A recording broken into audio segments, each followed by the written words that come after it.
Hey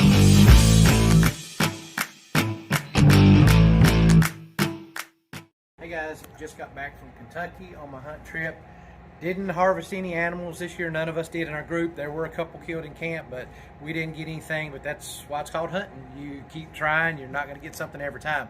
Had a great time sitting out in nature, seeing a lot of deer walk by. And speaking of seeing a lot of deer walk by, being able to have scent elimination from dead end game calls. They walked right by, didn't know I was there. I also used the body wash and shampoo to clean in every night. And of course, before I left, the laundry detergent, and we had some on hand at the camp too for our clothes. One of my favorites is my Easy Climb, basically arm bow hanger. So it's a two-piece, easiest screw that'll screw into the tree that you can find. This thing takes little to no effort to get it in there. Your bow is hanging out of the way or any other equipment. There's actually two accessory hooks here. You can hang other things from it. And also, even though it's early season, the grunt calls are usually used later season. I do this every once in a while in early season just to see if I can get the attention of a deer. So we do have the grunt calls. You're going to need them in later season if you're hunting, but they do work in early season as well. I always got to have my snacks. Had to be careful. This was a little noisy. Don't want to be noisy in the tree, but I had to have my snack. So we were doing long sets, getting in the woods about 3 o'clock, staying until 8. So we were there about 5 to 5.5 hours. So I had the honey stingers to help me get through the day and the evening. Speaking of the evening, headlamp. I had my 330. I had this blue one, not this one, but I have a blue one just like this one. I wore out every day. I didn't even need any other kind of light source.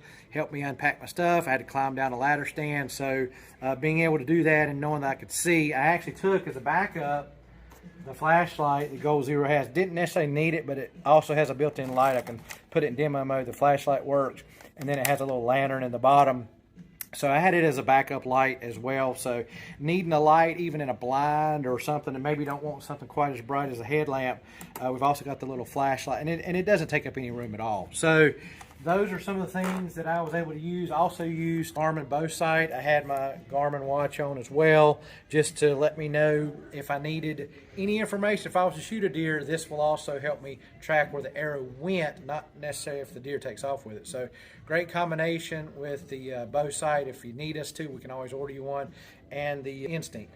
So I didn't have one of these, but the outfitter had a couple of these on his property and was using these to kind of to get around. Now, he took us out in side-by-side some of the guides, so there was more than one of us, so we needed opportunity to carry multiple people. But I was thinking the whole time how noisy, how I could smell the fumes. And actually, I did have one deer that came in one time, stopped at the path where the side-by-side turned around, and I assumed they smelled the fumes from the vehicle being there, and it took off. So these things are quiet, scent-free, get you in and out, and nobody knows you're there. So we do have these in stock. Come and check them out.